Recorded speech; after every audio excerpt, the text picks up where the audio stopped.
Son temidas y cuestionadas. Las agencias de calificación de riesgos son ineludibles, pues califican casi la totalidad del capital de este mundo. Tienen un poder inimaginable, mayor que el de cualquier ejército. 3 agencias dominan el mercado. Ellas deciden quién es merecedor de crédito y quién no, determinando el destino de estados enteros.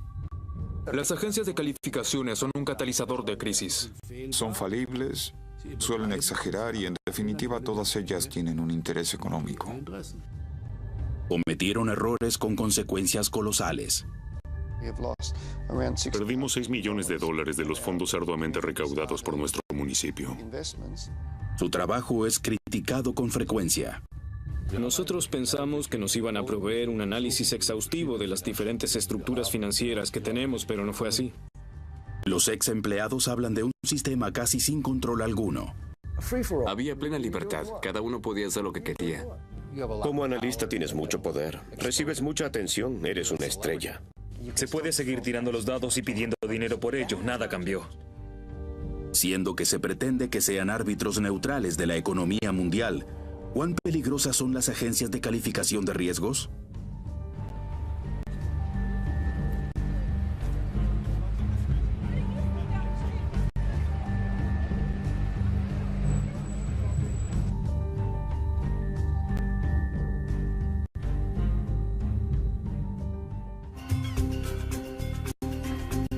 Pequeños puertos, pueblos apacibles, la costa del Mar del Norte en Frisia. Vamos camino a ver a alguien que perdió mucho dinero por creer en una agencia de calificaciones. 30.000 euros invertidos en títulos de valores del Banco Lehman de los Estados Unidos. Hace años, la familia Hillebrand se mudó a Barel. Cambió el entorno industrial de Ruhr por el aire del Mar del Norte. Jubilación anticipada.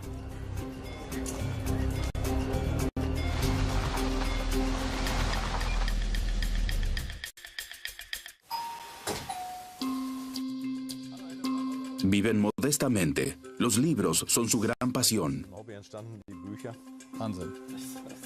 ¿Cuántos hay? ¿100.000? Pero ahora el banco quebró. Los títulos carecen de valor, a pesar de la calificación positiva de la agencia más grande del mundo.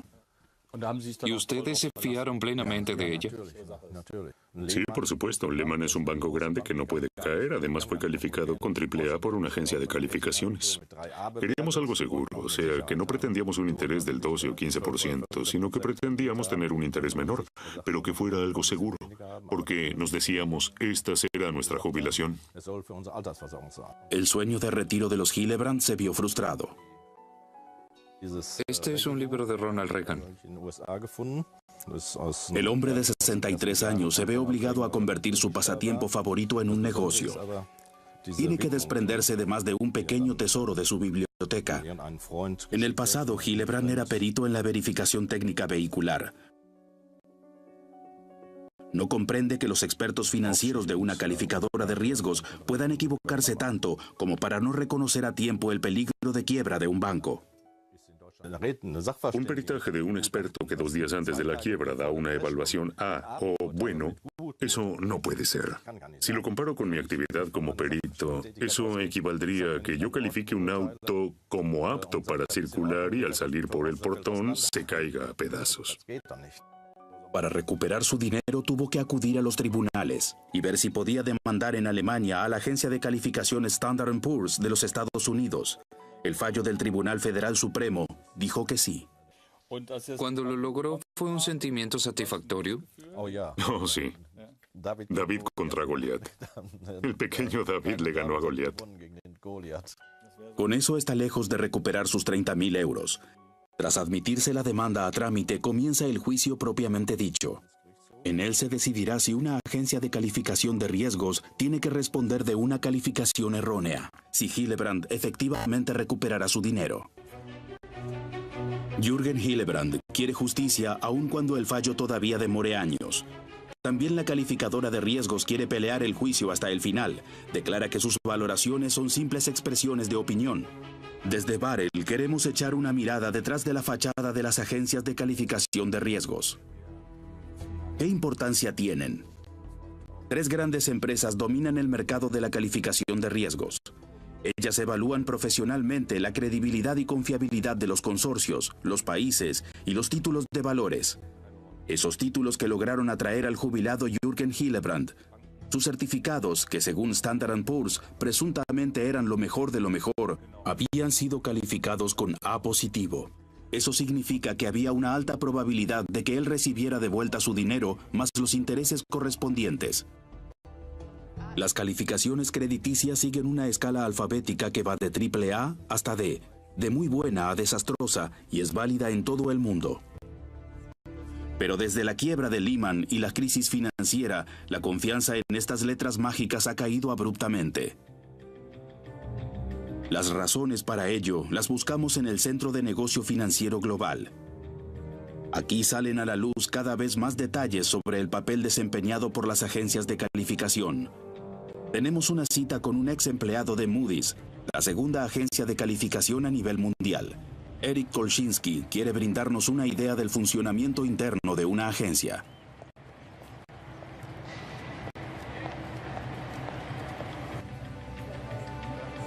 A él lo despidieron después de que criticó irregularidades y sus consecuencias, calificaciones equivocadas. En el año 2007 teníamos 3, 4, 5 veces más calificaciones por analista que lo normal. El volumen era cada vez mayor y aumentaba la complejidad de los negocios. No teníamos suficientes empleados para eso. ¿Qué influencia tuvo eso sobre las calificaciones? Lógicamente, cuanto más presionado se está con el tiempo, más reducidos son los recursos. La calidad de las calificaciones baja. Cada persona que está bajo presión ya no analiza tan exactamente. Trabaja en forma más superficial que antes.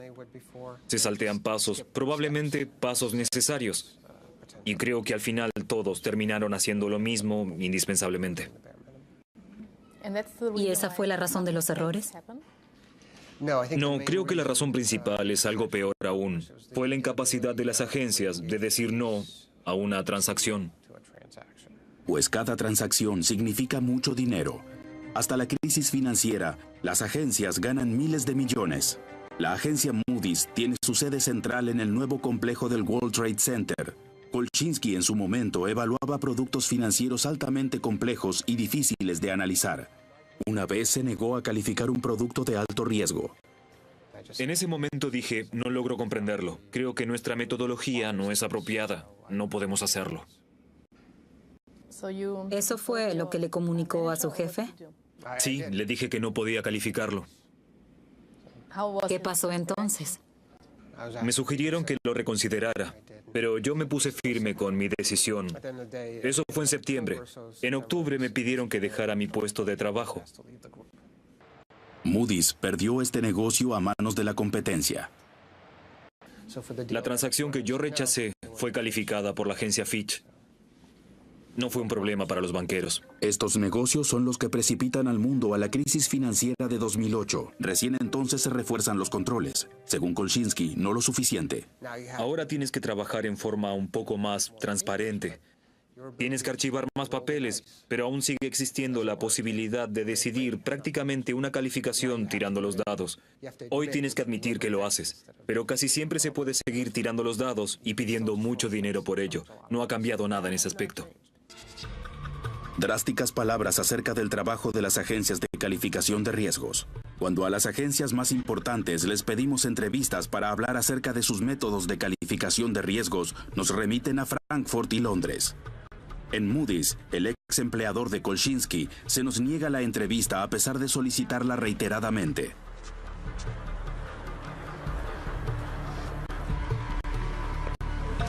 Tampoco la agencia de calificación más importante, Standard & Poor's, quiere hablar con nosotros. Solo la número 3 de las agencias, Fitch Ratings, acepta una entrevista. Sus oficinas centrales están al lado del Deutsche Bank, uno de sus clientes. A diferencia de la época de la quiebra de Lehman y la crisis financiera, hoy en día la agencia se muestra llamativamente autocrítica.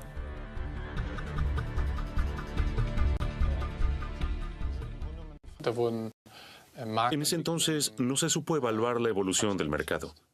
Simplemente no se reconoció que la liquidez en un determinado mercado, o sea, la disponibilidad de financiación, refinanciación para esos bancos, podía desaparecer tan abruptamente del mercado. No se pudo prever que eso ocurriría. Se hicieron evaluaciones equivocadas del riesgo. ¿Y dice que Fitch cometió errores en eso? Sí, creo que eso es innegable. Creo que si una empresa o un banco con una buena calificación fracasa, entonces yo lo llamaría un error. Aprendemos algo. Las calificaciones se discuten sobre la base de datos en reuniones, los llamados comités, y al final los analistas votan la nota del respectivo cliente. No son matemáticas. No se puede decir si una calificación es correcta o incorrecta porque no es una ecuación. No puedes decir, relleno todos los datos, despejo la incógnita y ya tengo la calificación. Y sé si el resultado es correcto o no. La valoración se deja en gran medida en manos del comité y de los analistas. Eso significa que una calificación no se basa únicamente en hechos, sino en gran medida también en las opiniones de los analistas. Y estos pueden equivocarse. A pesar de las crisis financieras, este sistema sirve en el mundo entero como fundamento para evaluar la capacidad crediticia.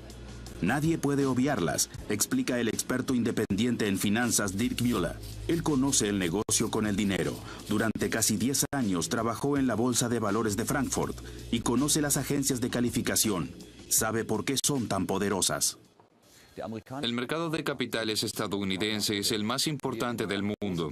Quien necesita grandes sumas de dinero no puede evitar recurrir al mercado de capitales de los Estados Unidos, las cajas de pensiones, para pedirles dinero. Una ley estadounidense establece que hay que hacerse calificar por una agencia de calificaciones autorizada en los Estados Unidos. Para tener acceso a ese mercado de capitales norteamericano, todo gran emisor tiene que ser calificado por una agencia de calificaciones autorizada en los Estados Unidos. Cuanto más desfavorable es la calificación, tanto más difícil se torna conseguir liquidez. Las agencias de calificación de riesgos están entre las organizaciones más poderosas. Deciden quién puede obtener dinero y quién no, y si se otorga, a qué precio. La ley prescribe, por ejemplo, que hay que tener una calificación para aseguradoras y fondos de pensión. Solo pueden invertir dinero si la inversión tiene una buena calificación. ¿Cuán peligrosas son las agencias de calificación? Son sumamente peligrosas si dan calificaciones equivocadas o no neutrales. Y las agencias no son organizaciones por la gracia de Dios, sino empresas privadas de la economía que quieren ganar dinero. Y lo hacen en el mundo entero y también en Alemania. Casi todos los consorcios del índice bursátil alemán DAX se someten a este sistema. Un lucrativo negocio para las calificadoras de riesgos, como nos enteramos a través de una lista de precios que llegó a nuestras manos. En esa lista, una calificación cuesta 50.000 euros o más. Según la suma del balance, los grandes consorcios rápidamente llegan a pagar $500.000 de euros y aún más. Más caros aún son los productos financieros estructurados, aquellos que también desencadenaron la crisis financiera. Intentamos hablar con muchas empresas acerca del trabajo de las agencias de calificación de riesgos y también con ex clientes disconformes, pero nadie acepta una entrevista.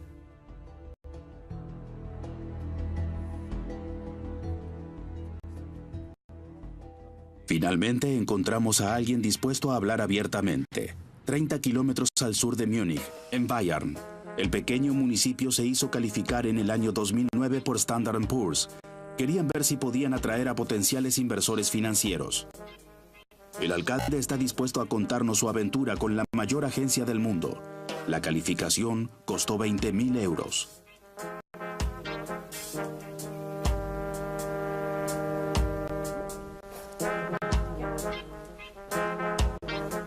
Michael Pelzer recuerda muy bien cómo sucedieron las cosas en aquel momento. En primer lugar, se manejó todo por teléfono. Luego, Standard & Poor's envió 2 analistas a la provinciana localidad bávara. Durante varios días, ambos permanecieron en el gran salón de conferencias consultando expedientes.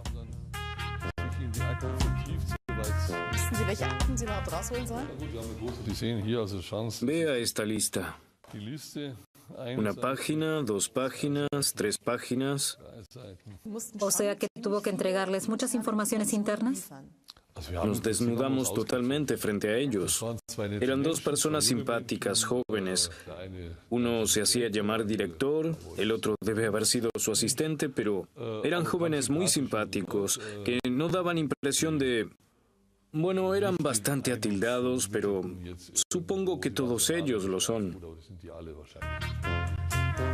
Semanas más tarde llega el informe de la calificadora. Abarca 10 páginas. El alcalde Pelzer primero se asombra y luego se enoja. El informe estaba repleto de errores. Había frases incompletas y errores tipográficos. Además, las explicaciones en el texto no concuerdan con las cifras correspondientes en la tabla. ¿Qué diría usted? ¿Qué calidad tiene el informe? Es malo.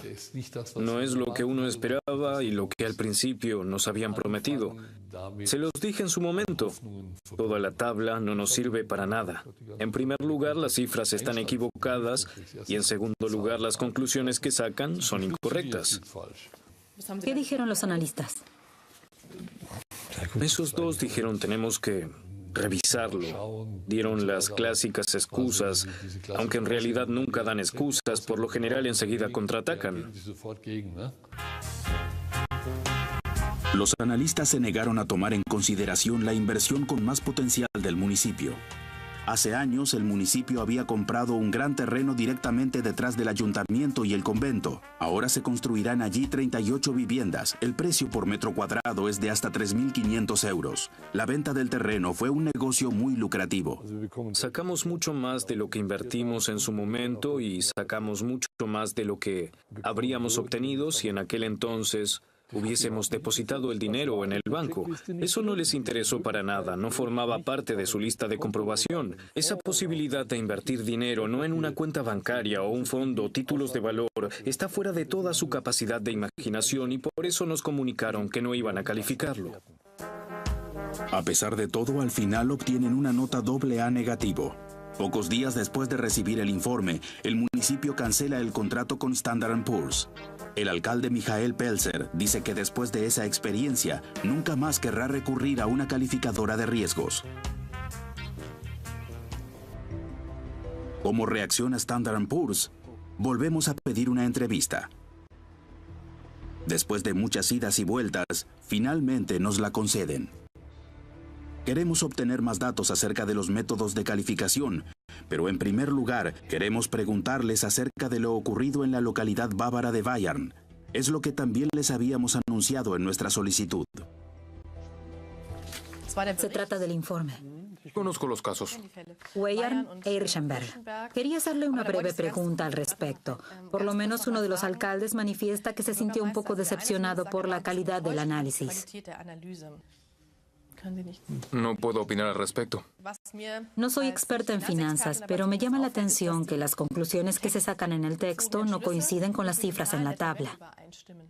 Lo lamento, yo no soy analista y no estuve a cargo de ese análisis. Más tarde, Standard & Poor's explica: no seguimos comentando calificaciones que fueron retiradas. Con respecto al terreno, manifiestan: de acuerdo a nuestros criterios de calificación, el patrimonio en forma de terreno no se considera un recurso líquido. ¿Pesan más las cifras o la opinión? Las calificaciones se componen básicamente de un abordaje cuantitativo, o sea, un análisis del balance clásico, y un abordaje más cualitativo, como por ejemplo la posición de la empresa dentro de la competencia. Las calificaciones no son evaluaciones absolutas de solvencia, sino que son evaluaciones relativas en comparación con la competencia. Se puede decir que para las empresas calificadas con notas altas estamos aproximadamente en un 50 y 50. Quizás allí predomine un poco la evaluación cualitativa. De acuerdo a esto, a veces es más opinión y otras veces más matemática. Es difícil detectar cuándo tiene más peso una cosa u otra. La crisis financiera fue desencadenada por las agencias calificadoras de riesgos. ¿No se equivocaron? No quisiera que se me interprete de ese modo. No es que no nos hayamos equivocado en nada. Al igual que muchos otros en el mercado, no evaluamos correctamente los parámetros que dieron lugar a nuestras calificaciones y que en última instancia debían pronosticar lo que iba a pasar en el futuro. En ese sentido, sí decimos que nuestras suposiciones de entonces no fueron correctas, que no se cumplieron de la manera prevista y que condujeron a resultados erróneos. Resultados que provocaron pérdidas de miles de millones sin consecuencias jurídicas para las calificadoras de riesgos. Las calificaciones equivocadas llenan cientos de páginas de comisiones de investigación que siempre llegan a un mismo resultado. Las notas sobresalientes incorrectas fueron una de las causas decisivas de la crisis financiera. Lo mismo fue constatado por la Superintendencia de Valores de los Estados Unidos y el Congreso. Las citas de analistas muestran cuál fue el espíritu imperante en esa época. La transacción es ridícula, podría haber sido estructurada por vacas e igual la habríamos calificado. Ojalá que todos nosotros seamos ricos y estemos jubilados cuando este castillo de naipes se desmorone. ¿Cómo se pudo llegar tan lejos? ¿Nadie previó esta evolución? Nuestra investigación nos conduce hasta un ex empleado de la Superintendencia de Valores de los Estados Unidos. Rick Roberts ya había exigido controles más severos a las agencias hace 20 años, criticando abiertamente la falta de reglas y prescripciones. Teníamos posibilidades limitadas de controlar las agencias de calificación. Esa era mi preocupación. No podíamos ejercer ningún tipo de control. Ni siquiera aprovechábamos la poca autoridad que teníamos. También necesitábamos más autoridad para cumplir con nuestra tarea. Recién cuando los errores se incrementaron dramáticamente, las autoridades tomaron cartas en el asunto, pero ya era tarde. Roberts considera que las calificaciones son necesarias en la actualidad, pero es escéptico en cuanto a su confiabilidad. Uno no debería confiar exclusivamente en ellas. Pueden ser una parte de la evaluación, pero no deberían ser el único criterio porque justamente no son perfectas. Por eso Roberts sigue advirtiendo del riesgo que entrañan. Opina que hay que seguir delimitando la influencia de las agencias de calificación de riesgos. ¿Qué es lo que habría que cambiar? Bueno, mi mayor preocupación continúa siendo el hecho de que las reglas y leyes financieras aún establecen que es obligatorio obtener la opinión de agencias calificadoras. 20 años más tarde y 5 años después de la crisis financiera, las agencias de calificación de riesgos aún siguen calificando sin riesgo propio. Son cada vez más los empleados de las agencias que declaran públicamente bajo juramento e informan sobre sucesos increíbles. Las calificaciones eran obsoletas y por ende no eran confiables. Eso fue hasta la crisis financiera. ¿Y ahora? ¿La crítica llevó a un cambio de criterios? A media hora en auto de Manhattan, en Long Island, vive alguien que recién ingresó en Standard & Poor's en el momento culminante de la crisis. A mediados de 2008, David Jacobs se hizo cargo de una sección para productos financieros estructurados del gigante del sector. La sección tenía 500 colaboradores. En ese entonces, él quería restablecer la confianza perdida. Poco después de haber ingresado allí, fui a un gran congreso donde habían algunas damas que vieron mi tarjeta y dijeron, Standard & Poor's. Oh, ustedes fueron los causantes de la crisis. Yo dije, un momento, acabo de empezar en Standard & Poor's, pero voy a intentar volver a poner las cosas bajo control. Sin embargo, dice que la organización interna dejaba mucho que desear.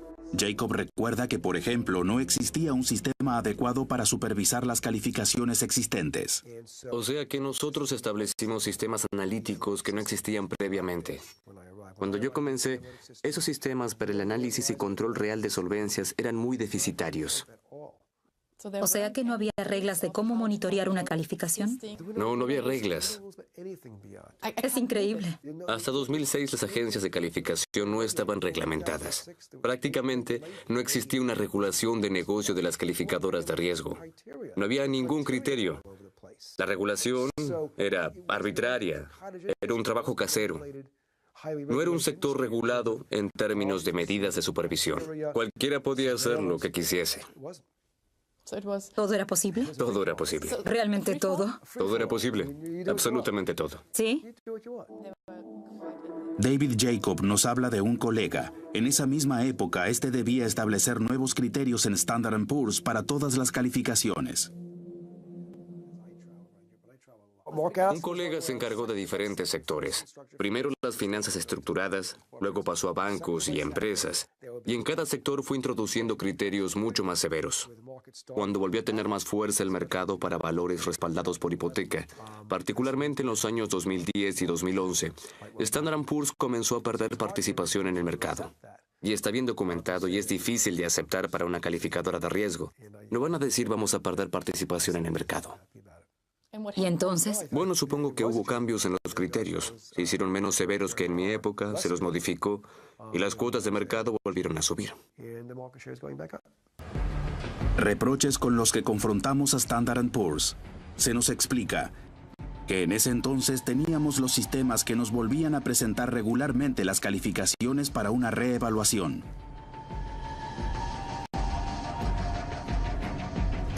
Además se informa, no se podían volver atrás los criterios más estrictos.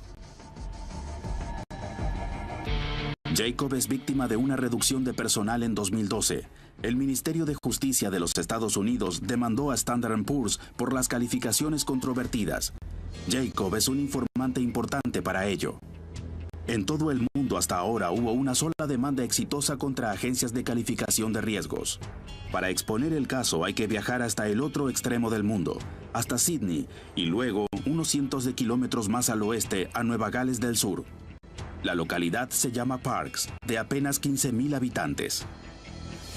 Ya ingresó a la historia universal en otra oportunidad, pues en 1969 desde aquí se emitieron a todo el mundo las imágenes del primer alunizaje. El alcalde de Parkes, Ken Keith, aún era un adolescente en aquel momento y no sospechaba que él también algún día sería parte de la historia financiera. De profesión principal criador de ovejas y granjero, se enfrentó a la agencia de calificación más grande del mundo. Durante el viaje, Ken Keith relata cómo en ese momento se había invertido dinero público en títulos de valores, como una inversión segura para el futuro. En 2008, Parkes había confiado totalmente en el sello de calidad emitido por Standard & Poor's. En ese momento, por supuesto, creíamos que esos títulos de valores de renta fija eran una inversión segura. Pero también ellos resultan ser un desastre y precipitan a Parkes en una grave crisis financiera. No se pueden concretar proyectos importantes como reparaciones de calles y puentes, ni ampliar natatorios y campos de deportes.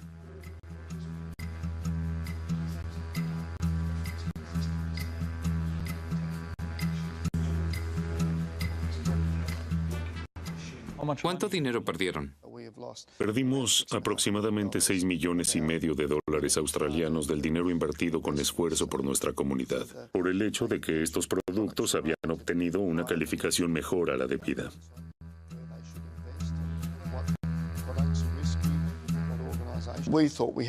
Pensábamos que teníamos razón, que éramos víctimas de un agravio, porque los bancos y las agencias de calificación no asumían responsabilidad alguna por los errores que habían cometido y los productos que vendían. Parkes gana. Por primera vez, una agencia es condenada a pagar una indemnización por daños y perjuicios por una calificación errada. La juez eligió palabras muy contundentes en su fallo. Dijo que los productos habían sido grotescamente complicados. Seguramente son palabras duras, pero justificadas según mi opinión. Aquí dice, la calificación fue equívoca y engañosa. El fallo comprende 1,400 páginas. En él también se establece que Standard & Poor's tomó los datos del banco sin someterlos a una evaluación propia. Pero estaríamos contentos si el dinero que perdimos pudiera contribuir a mejorar el mundo de las finanzas. Si eso pudiera influenciar la manera en que se manejan las cosas en este mundo, sería un resultado maravilloso. En este momento, Parkes necesitaría urgentemente los más de 5 millones de euros, pero Standard & Poor's nos explica que también en el caso Parkes quieren ir hasta la última instancia. Hace 25 años, únicamente unos pocos países eran calificados por las agencias de calificación de riesgos. Hoy tan solo Standard & Poor's califica a 127 estados.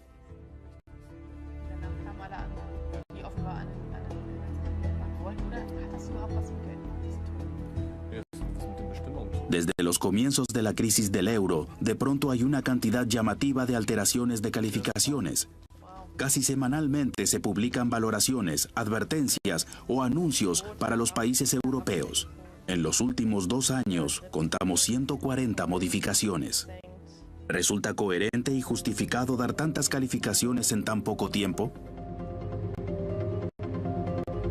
Esta pregunta nos conduce a Suiza y al análisis de una nueva calificación. Después de Standard & Poor's, también Moody's redujo la solvencia de AAA a un escalón más bajo. En un estudio científico realizado en la Universidad de San Galo, se analizó la calidad de estas calificaciones de uso frecuente. El profesor Manfred Gärtner revisó las calificaciones en colaboración con un colega.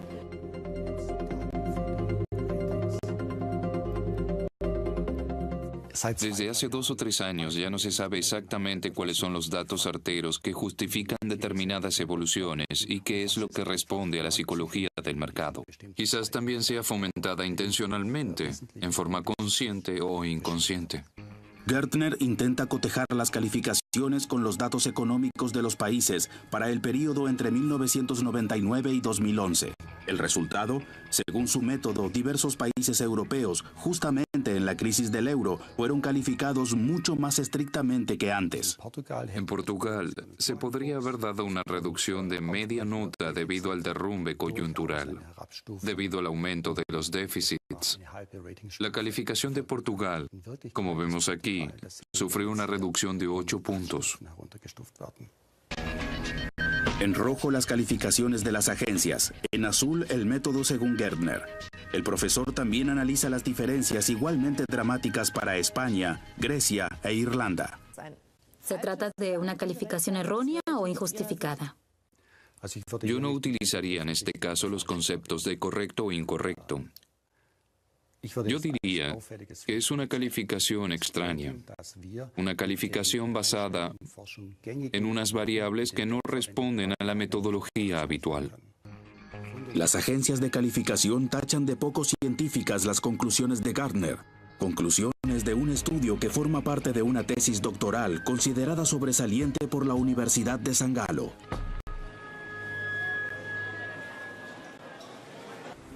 ¿Acaso las calificaciones de riesgos han promovido la crisis en Europa con sus calificaciones drásticas y muy frecuentes? También otras investigaciones científicas llegan a la conclusión que a pesar de que las calificaciones estaban concentradas en determinados países, los mercados financieros de toda la eurozona fueron sometidos a presión. Hay algo inevitable. Si un país ve reducida su calificación, puede pagarlo muy caro. Consultamos al Bremer Landesbank. ¿Cuán caro puede resultarle? En ese banco, el economista Volker Hellmayer analizó qué pasa en el mercado de los empréstitos estatales en el caso de que a un estado se le baje la calificación. Entonces, los intereses para nuevos créditos suben instantáneamente. El estado tiene que gastar más dinero que antes. Tuvimos el ejemplo de Irlanda, donde hubo un incremento del 12,6 al 14% en solo 5 días. Esos son los puntos en los que los mercados reaccionan inmediatamente a las rebajas de la nota crediticia de estos países. Para un país endeudado, eso significa una carga financiera aún mayor para el presupuesto del Estado. Italia, por ejemplo, se queja de que por la reducción de su calificación, el país aumentó sus gastos en 120.000 millones de euros. Volker Hellmayer considera que las agencias de calificación son sin duda un factor agravante de la crisis. Es un golpe duro para un país que una agencia calificadora le diga, haz reformas o te bajamos la nota, y que mientras hace las reformas, le sigan rebajando la calificación hasta el punto de no poder financiarse ya en el mercado de capitales. Las consecuencias, desempleo, recortes y agitación social. ¿Las agencias de calificación se convierten así en aceleradores de la crisis? Volvemos a consultar con Moody's y nuevamente no recibimos respuesta alguna. Standard & Poor's no se considera corresponsable en absoluto. ¿Cómo explica que alteren con tanta frecuencia sus calificaciones? Grecia o Portugal prácticamente no tienen tiempo de iniciar reformas. La frecuente alteración de las calificaciones en el último año y medio o en los últimos 2 años fue impulsada ante todo porque se produjo una especie de espiral que hizo que las malas noticias produjeran en el mercado un empeoramiento de las condiciones de financiación. En este contexto estamos hablando de impresiones subjetivas, en parte de compras y ventas guiadas por el pánico. Desembocamos en una cadena o en un remolino de sucesos del cual es muy difícil salir. O sea que ustedes, bajo ciertas circunstancias, tienen influencia en la caída de un país. A fin de cuentas, no somos nosotros los que determinamos la política de reformas o de gastos, y tampoco somos los que tomamos las decisiones de inversión, sino que les damos a los operadores en el mercado una opinión sobre el futuro que puede ayudarles a la hora de invertir. Entonces son agencias de calificación sin culpa que solo expresan una opinión y con ello hasta ahora eran intocables frente a los tribunales de los Estados Unidos. Resumamos, hasta ahora prácticamente no tenían responsabilidad legal alguna. En los mercados financieros son ineludibles y como empresas privadas aspiran a incrementar sus ganancias. Una constelación peligrosa, incluso en la opinión de economistas liberales como Thomas Strauchar.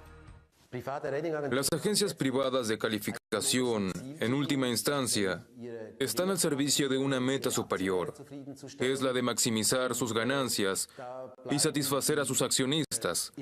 Y en ese contexto, los intereses de los estados a los que califican pasan a ser secundarios. No son su prioridad a la hora de tomar decisiones. Una dura crítica. Strauchar va más allá. Esto es lo que dice de los líderes del mercado de las grandes agencias de calificación. Si se conociera públicamente quiénes son los dueños de las agencias de calificación privadas, la gente seguramente se alarmaría, porque justamente son los mayores operadores en el mercado financiero. Ellos especulan y sacan provecho de las calificaciones de sus propias agencias.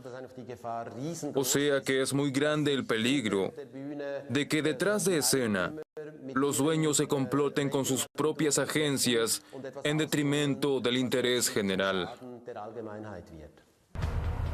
Moody's también calla frente a este reproche. Standard & Poor's lo llama una teoría conspirativa. Pero ¿cómo son en verdad las vinculaciones de los dueños de las agencias de calificación? Analizamos con mayor detenimiento a las 2 agencias más grandes, hablamos con expertos en finanzas y examinamos numerosos bancos de datos económicos. Nos topamos con muchos nombres conocidos del ámbito financiero, grandes bancos, fondos de inversión y de alto riesgo. Todos ellos tienen múltiples vinculaciones entre ellos. Nos llama la atención que los bancos que sacan al mercado títulos de valores que para ello necesitan una calificación son dueños en parte de las calificadoras de riesgos, un caldo de cultivo para conflictos de intereses. La Unión Europea durante años fue un espectador pasivo que apostaba por la autorregulación. El comisario de la Unión Europea, Michel Barnier, nos confirma que efectivamente existió ese llamativo entramado de una pequeña élite financiera. En el pasado hubo algunos casos de operadores financieros que poseían participaciones en agencias de calificación, que calificaban a sus propios productos. Hubo serios conflictos de intereses. No había transparencia. Y por ello mejoramos, mediante numerosas reglamentaciones, el marco regulatorio para todos esos puntos. En breve, estas reglas mejoradas de la Unión Europea entrarán en vigencia, pero Michel Barnier admite que con ello aún se está lejos de quebrar el poder de las agencias de calificación. Son muy fuertes. Se les dio mucha importancia a esas calificaciones. Tenemos que reducir la importancia de las calificadoras de riesgo. Las calificaciones tienen que ser un elemento entre varios, pero sin la fuerza y las consecuencias que tuvieron, particularmente en medio de la crisis. Son demasiado fuertes y nosotros queremos volver a convertir a esas calificaciones en algo normal. El intento de crear una especie de control de calidad para las calificaciones fracasó. Para el futuro rige. La participación mutua en la propiedad sigue estando permitida, recién está prohibida a partir del 10%. Ahora las agencias de calificación son legalmente responsables, pero solo en el caso de imprudencia temeraria. Las calificaciones de países solo pueden ser publicadas en fechas determinadas, pero aún así puede haber excepciones. Grandes palabras para un exiguo resultado. Queremos saber por qué el ministro de Finanzas alemán, junto con países como Gran Bretaña, ha aplicado criterios más blandos que los exigidos en un comienzo. Una vez más, la política de Bruselas parece haberse dejado guiar por intereses. ¿Por qué las reglamentaciones estrictas y abarcadoras que pedía Barnier fueron tan atenuadas? En Europa tenemos que encontrar reglas que, en caso de dudas, sean aceptadas por los 27 países miembros. Hay intereses dispares. Londres sigue siendo el centro financiero más grande del mundo. Y el ministro de Finanzas británico, el canciller financiero, naturalmente tiene una responsabilidad por el centro financiero Londres. Él me dice, Wolfgang, debes comprender que para nosotros en Gran Bretaña el mercado financiero tiene la misma importancia económica como para ti en Alemania la industria automotriz. ¿Usted cree que se podrían haber dictado leyes más estrictas? Es que aún no terminamos. Mientras tanto, nos hemos dado cuenta de que las agencias de calificación también pueden causar efectos negativos y por ello las vamos a observar más de cerca. Intentar regularlas más. Schäuble considera que la verdadera responsabilidad radica más bien en el país de origen de las agencias de calificación. Veo con alegría que las autoridades de control de Estados Unidos ahora quieran controlar si las agencias asumen su responsabilidad. Los estadounidenses son rigurosos en exigir indemnizaciones. Todos quieren ganar mucho dinero y entonces también tienen que asumir la responsabilidad. Sin embargo, su poder originario aún sigue casi intacto. Las agencias de calificación harán todo lo posible por no perder su inmensa influencia sobre los mercados financieros. Tenemos información de primera mano de lo enorme que es su poder. Nuestro informante trabaja en el área de calificaciones hace más de 20 años. Jerome Fons, que trabajó durante largo tiempo para Moody's, describe el poder efectivo que los analistas tienen frente al cliente. Cuando estás sentado a una mesa frente al ministro de Finanzas, tienes mucho poder. Recibes mucha atención. Eres una persona prominente. Eso puede ser un gran aporte a tu bienestar psíquico. Pero también te da la sensación de que eres importante y que puedes influenciar la política. ¿Cree que eso pasa? Oh, sí. Ellos lo escriben en sus comentarios. Por ejemplo, para mantener o mejorar la calificación, el gobierno tiene que hacer esto y aquello y lo demás allá. Una vez que se empieza con eso, uno deja de ser un analista neutral.